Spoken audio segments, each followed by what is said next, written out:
the FFE. It's the FFE. It's the FFE. It's the FFE. Special guest MC Bushkin is in the building. Respect. That record there, bro, am I right in saying that record like was top 20? Yeah, top 10 in the charts. That was a big record.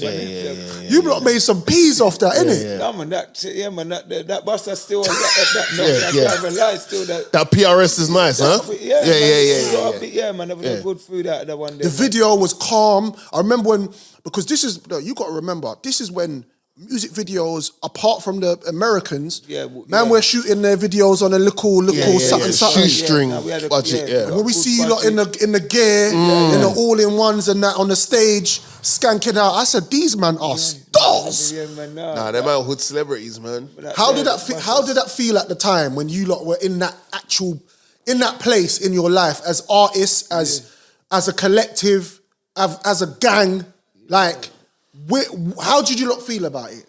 No, I mean, that particular point, man was on top of the world, man. Yeah. It was like, we had everything, you understand? Man was, like the man said, man was hood celebrity. I remember driving out of Converts back in the day, and me and my baby mother driving down Holloway, that was at the ends. Yeah. And we see the big, massive poster. What, the BM? Yeah, the little BM. Back then, I still got it put on. But yeah, back then it was fresh. Left-hand drive, spankers with a red roof. Yeah, man. Rolls, bro. Yeah, man had the foreign thing, left-hand drive, red roof. Before every matching's always been different anyway, but nowadays convertible because they sell them like that. Man, I did back then, 20 years ago, silver with red roof. Patterned. And it was, man, drive past Holloway and the big, massive billboard post was up, Buster Heartless crew. And we was just screaming with the top down,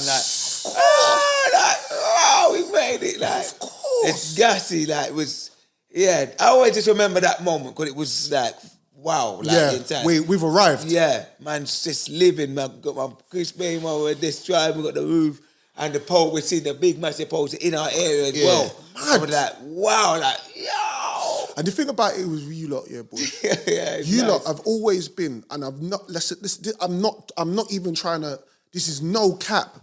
Every time I spoke to you lot, before I even knew you properly, you lot was always blessed. Mighty Mo used to holler at me and say, "Bro, the coach is going out of town. Link me here. If you miss it, that's your business. Make sure you reach, and we're gonna have fun, bro." Man used to. All right, cool. I'm at the spot, bro. And man, we used to end up, bro. Man was on the coach everywhere, bro. And I used to sit there thinking, raw, these men rate me. Because I'm telling you now, Bush, this is no gas. You lot are superheroes, bro. You lot are like superheroes to us. Like, we're from the ends. I'm from West. Cool. So I'm checking the scene. So Solid's doing their thing. And you got to remember, So Solid had their move. And it was like the first time I was like, wow, the man them can do this. And then when we saw you do it, we was like, nah, this is crazy, bro. And then the sound thing, let's talk about that. First and foremost, let's go from the beginning. How did you, Fonty and Mighty Mo meet? How did you meet? So me and Fonty went secondary together. Right. You understand? So, and Fonty, I always have to give him his flowers publicly. Fonty, big him up. He is just a man. He is one of them people, he's just good at everything. You know, that man he was a barber, arcade, he was good at computers in school, he's good at science, he was good at basketball, football, like everything. The man, music, you understand? Multitasking. Music, he was MCing, he was singing. So he was an MC before. While he was first, he was an MC first. You know, before he was a DJ, Fonty was an MC. He was a dancer. Fonty was a dancer in school. Right. He was an MC. He also, again, what puts Fonty in a different category than most. He can play music. He could play bare instruments. Well, Fonty can play the piano. He was good on the drums, guitar. Right. He used to play trumpet and them things there. But then he can read music. Right. You understand? That's important. Yeah. So the man's on a different level. That's a different level. Music. You understand? Yeah. So his thing was turn up for. So he was kind of more educated. With what sounds, with the sound. Exactly. And he was smart, funny, he knows the road thing, but he also was very clever in school. I was like, not so academic, I'm just on the rude boy thing kind of. But Fonty also had the books as well, you understand? So he went in school, you understand? Funny, our classes, that your classes are grouped together. So we weren't in the same form class, but in some of our classes, we were in certain classes. I think CDT we was in together, and science, or I definitely remember we was in science together. You understand? So Fonty's in school, he's a musical man, and I'm kind of like that. So I said, yo, let's start a sound system. You understand? Obviously, I had to go to Fonty in school because he's the music man. And me, him, and there was another brother, we started Heartless Crew. You understand? So wait. This is, Wait. So Mighty's not an original member. I don't know this story. No, Mo ain't even in the picture at all. A little way down the line. So who's this other Donny then? This brother's Ogwan. So Ogwan was in my class. Ogwan weren't supposed to make it, man. What happened when you said Ogwan, I'm hearing Mighty Mo, Ogwan. Ogwan. What, the name ain't doing it for you? That was his name. Sookman, his name was. See, that's what I'm saying, bro. Sookman. Kind of set himself up. Greasy man come. Everyone like a little. But big him up though, still. Big him up though. Yeah, no, of course. It's foundation. Every now and again, chat to me. What happened? He was more. His family was more pushing down the academic, and he was brainbox. Right. You understand? So he ended up being a solicitor or lawyer. You understand? Nice. So I never get with our paths crossed. You understand? We're bona fide friends. You understand? Yeah. But anyway, so we done secondary school, Heartless Crew, and we're getting our little popularity in the area. And then when we go to college, and this area is Holloway, North London, Archway. You understand? Yep. Finchley Park, all that kind of area. Woodgreen, Tottenham. That's all our local area. But when we're going to college now, I gone to the Rude Boy College, Southgate, all the Tottenham, all the tugs. Everyone, all the Ruggans went down to that college there. Fonty and Ogwan, they went to Sitting Islington, which was in our local area. And then that's where they met Mo. Right. So Mo was like a budding hip-hop DJ. Then Mo wasn't an MC. Mo was like a bedroom hip-hop DJ. This is cold. You understand? And Mo, his talent, he was the scratching. Right. Mo was cold. He was on. He was that one of them scratch. All of them magic, and he could beatbox as well. Right. And that was Mo, but he was like more introverted. Right. You understand? College, and very. You understand? Into on his own thing. Bedroom DJ. But you know them bedroom DJ, they're the baddest. Yeah. You understand? So so what's happened now? Ogwan started to go more in the academic world, but they were both into hip hop. Ogwan was a hip hop DJ in the sound. Sorry, I didn't even explain it. So Fonty. He was a DJ. You understand? I was even a DJ. I used to play slow jams and ragga. Right. He used to play ragga, and then jungle started coming, so he started to play jungle. Yeah. You understand? And then Ogwan was a hip hop DJ. So you understand? So now when we you all DJs, all was DJing. You understand? Because at that time there was two other MCs in the sound. So they big up Rudy, MC Rudy, and Major. So people are getting a real foundation of course. Remember that them what a sound system. So you had a couple man around, Box Boys and whatever. You understand? So Rudy and Major, they were the MCs, and then us three were the DJs. When we got to college, we've linked up with Mo. I was going to do my own kind of thing, but I'll come to their college every now and again and it's low. Hang out, you know, I go come out and exactly. They're riding my motorbike. I've been coming around the college like, and their college are kind of light. I'm coming around the college on my motorbike like, yo, what I'm going on? Yeah. But anyway, some Ogwan started to go more down the academic road. Right. Mo is a hip hop DJ. Ogwan's hip hop DJ. Them two are kind of linking, and then Ogwan bring Mo in. I don't know, and we would never really know it because we've never had a big man conversation now. It's like almost Ogwan bang Mo in knowing he was going to slip out. I don't know. This is speculation. But what happened is that exactly what happened anyway. Ogwan faded out. He bang Mo in. Mo took the hip-hop DJ road and Ogwan went the other way. Slipped off and then done the educational thing. Right. So anyway, and that's the artist. That's crazy, the foundation. But you know what's mad though? It's finding, that's like some Jedi shit. Like, Ogwan, shout out to Ogwan. Pick him up. Now his name really sounds like a Jedi. That story plays because when you started it, I was like, He was very disrespectful. Because I know you lot today. So now you're giving me background. I'm thinking, who's that? Maybe this Donny where clearly he weren't meant to get me. But man like Ogwan, he played his part. He played his role, definitely. Ogwan basically found his apprentice without even looking for him and goes, that's the guy to take my position. and he just made way for. It's a very noble thing. At them time, we was kind of cussing, and it was a bit sour in a way because the kind of way he left it was a bit like. We know about that. We know about that. You understand? Yeah, I felt it when I did feel it earlier. So, we know them style there. But in a circle, you understand? So, yeah, one of them ones there, you get me? Man, We understand.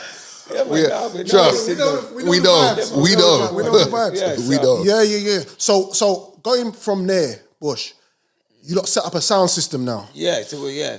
I mean, we was a sound system prior to meeting Mo. So we Fonty's Uncle Des. Big him up. Big up Uncle Des. And Uncle Des is Smokey. So you know DJ Smokey?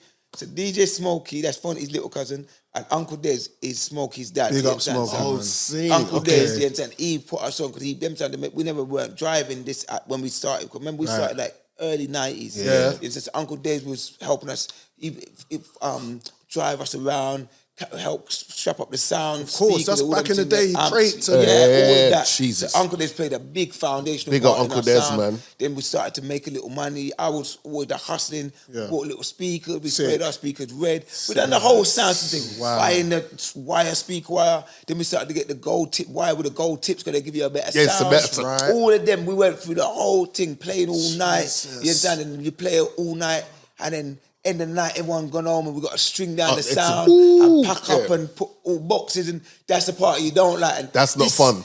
Yeah, the other MCs, like there was people who was around the sound. Yeah. You understand? But it's like they wanted the glory. You understand? So them time, there's time to pack down the sound and whatever. Everyone cut out with yeah, of course. Play it through and slide. So it's like, okay, cool. We start to see. Who's putting in the Who's work here for the long term? Who's here for the long term? You understand? And then man drop off and whatever. Yeah. And then the nukers, me, Fonty, and Mo, that became the Heartless Crew. So that's what people know as the Heartless Crew. But it was a Heartless Crew way prior to that. Hold on. Bushkin, what? I got two questions. I'm wondering which one I should ask first. Go for it. Okay. What was the best outcome you were looking for before it just went mad?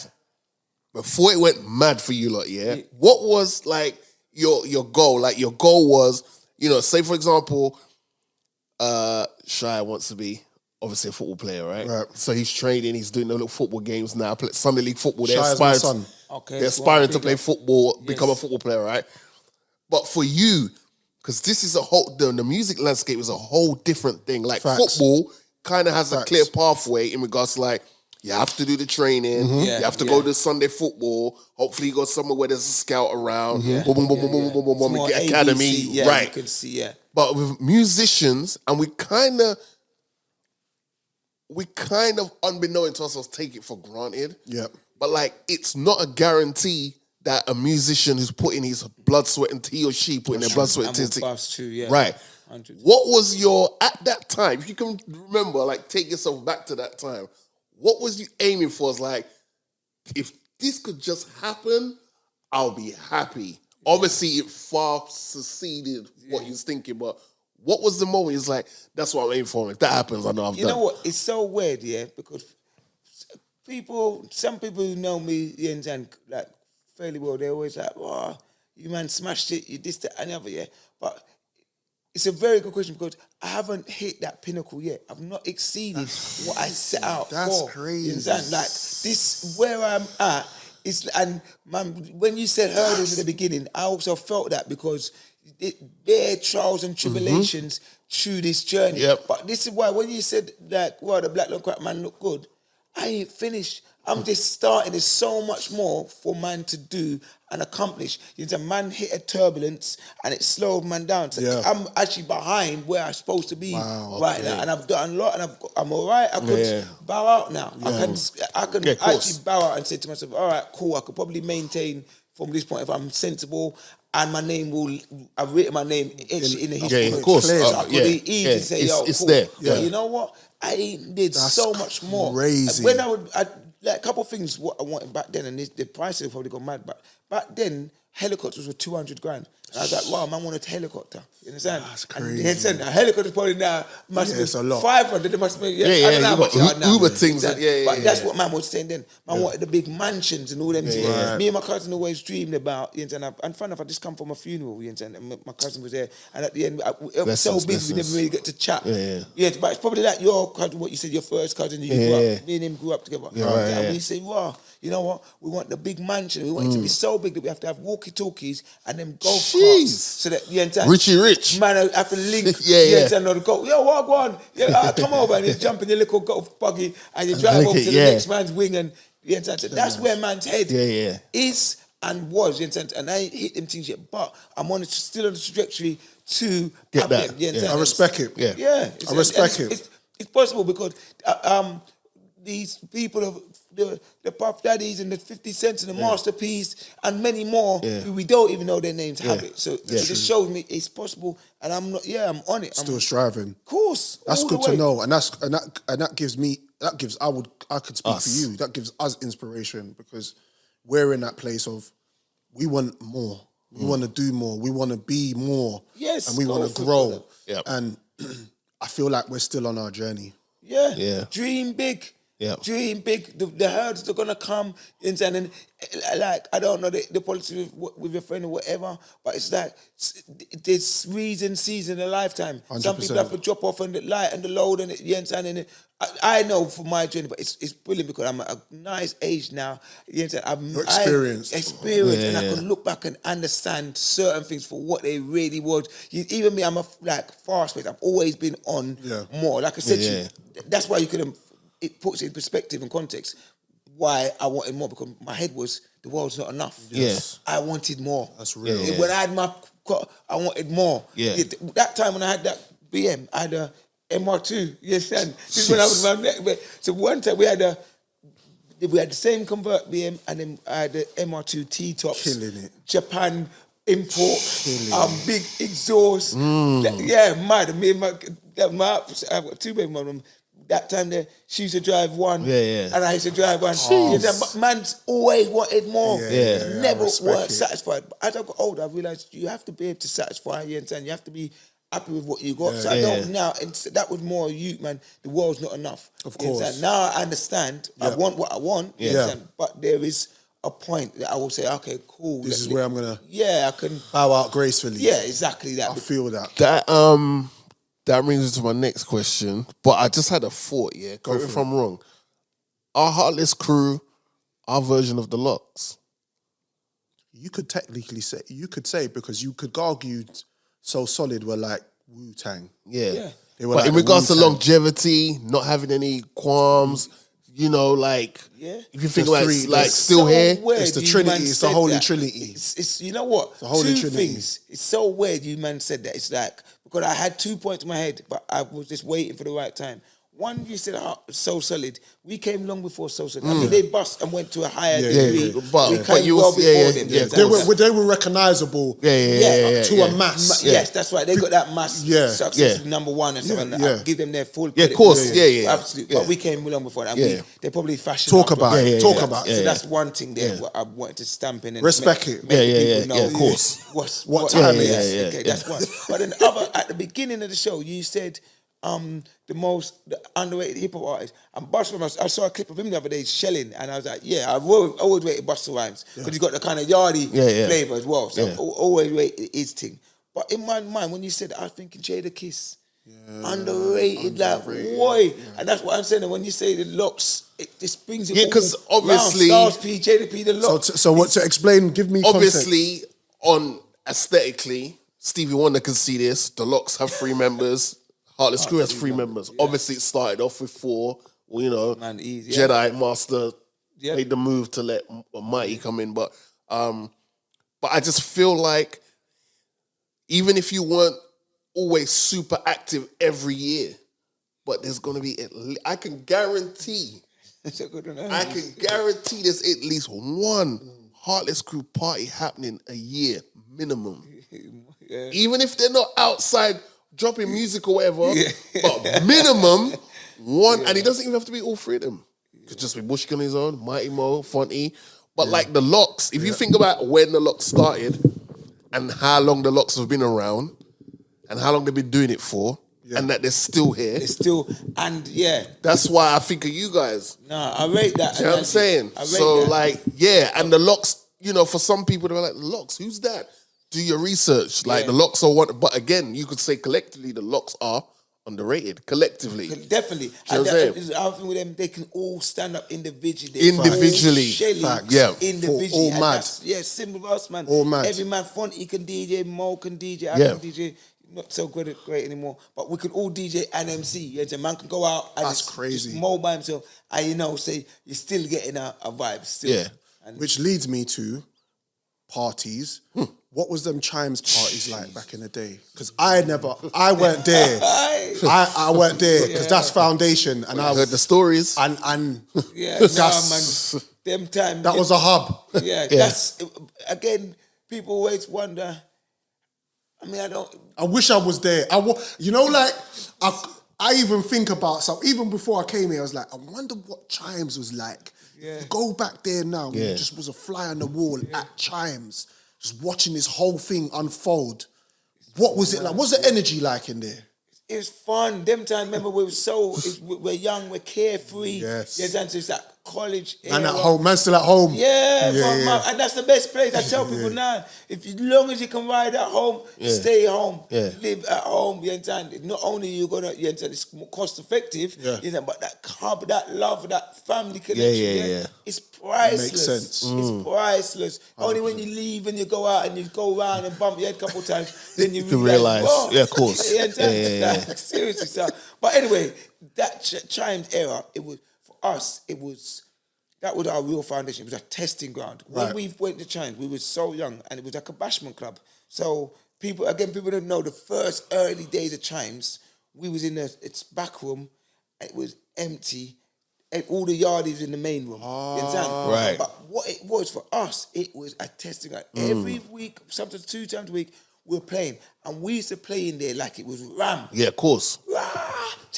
You understand? And 1 or 2 people used to come in. When they did Bashment Room 2 jam, people trickle in. Have a little break. And our mind was, if 2 people come in, we just got to try and hold them in there for as long as we can. But it made us great because we were practicing and we used to have to learn stage presence. Remember, these are yardies. You understand? So they're not into our thing, so to speak. You understand? But we used to work hard, and then we started to get them in, and certain times our room's decent, and we started to build up, and then every now and again he would let us do our own kind of younger nights. You understand? So them night there, it's like, we're draining. Then we get one of our kind of nights. It's like, cool. We get a little Of course. boost back up again. Keep going. What weekend or what was it? Weekend. Weekend. Nice. Weekend. You understand? But it was like we weren't getting paid. We used to get £30, and them times there. £30 is £30. But the £30. Remember, we're from North London. This is the East London. So that £30 used to be cab money. Remember them time the sound system, all that equipment, all the records. It's not like nowadays, man. I know them days. No Serato. Nothing like that. This is record boxes and carrying crates. So what we used to do, Mo lived the furthest. And again, because of them time there and the rude boy business. Remember, still a rude boy. This is flick knife business and man clap your hat and Luca Day bottle and all of them things there. So where Mo, Mo's white, obviously. And he's like Iraqi. But he when you see him, he favor. Yeah, he favor jigger. Like he was a jigger man to me. He was because he just swag and everything. It was natural to him, innit? He grew with us certain times. So but what we used to do, because back then time there it was like more. And man was gonna try and pick you off. So we used to put Mo in the cab. And send him, and that was the cab money. And me and Fonty used to walk or catch a bus home. Because you could. Because it's calm. See, that's some locks business there, man. That's some. Do you know what I'm saying? Like, come on, bro. Yeah, man. Trust me. It's the real history of the thing. You understand? And sometimes when we look back, I say, wow, it's like it's as we get older, it's a bit fucked because it's like white privilege. You understand? And we're doing that, and it is a kind of protection mechanism in a way, because right. that's how we are as people, as black people. 100. You know, we understand. I love our arts, big, and so it's a protection mechanism. But then it's like, wow, you look back and say, wait, how is this? You understand that? Wow, we're walking, and people who they're from North or East London, they will know. From Clapton to Archway or Holloway, mad. It's a long distance. Ain't no, them time we're having fun. You know when you're used, it ain't of really course, like, it's not. we're walking and you're walking with a group. So a couple man will walk, somebody live Fiji Park, so they jump off, and then you continue. 2 man might end up, and man might live on your own. So you end up going inside United. And did those moves, man. But did those moves. Yeah, you look back and say to yourself, but wait, wow. That's crazy. Yeah, so basically, you got to look at this, and I look at this so many different ways, but one way I look at it is because we did the same thing. Now, if you can remember, we was the sound. Yeah, to go. The Marvel. Of course, I know. We used to go hitching. Salute. We used to go hitching. Obviously, they're headlining. Of course. Remember Musical Mob? Play your position. Them man there, Marvin and them man there. Yeah. And we used to see what Heartless Crew did, because the UKG was UKG was everything at the time. But because man were Jamaican, and man like their hip hop, my dad used to play Big Daddy Kane in his yard. Oh, them legends there. Yeah, my mum's listening to Motown. So we heard what you lot doing with the mixing. So we was like, hold on, them men are mixing garage with hip hop, cutting up dub plates, mixing ragga. We're doing the same thing, because this is pattern. Because what you got with that was the raves. Everybody, you had more people there, and you had people that came to vibe. It was more than just, okay, cool, we're going to listen to one particular sound. Now we're going to listen to... It was inclusion. That's the real inclusion. Before this thing, inclusion, that was the real inclusion. That was the real inclusion. Our nightclubs were the hubs for inclusion. We didn't know what we were part of, but it was inclusion. And that's right. That's right. Like I say, going back to Chime quickly, when we used to be in Chime, it was like a bashment crowd, and Fonty used to drop in 1 or 2 tunes in, and that's what kind of gripped them in. And after a while, when we started to play the garage, but we're playing it in a sound system way, that got us a lot more followers from the bashment people. Killed it. Wow, okay, seen I like that with them. So they started to listen to garage. And the way we play garage made a lot more people come into the garage scene. And it's wild. And that's the what hip hop music's thing. about. You look up, understand. You're in the dark with the sharks, it's a bloodbath. We got the mics, it's a fight, had a tough start.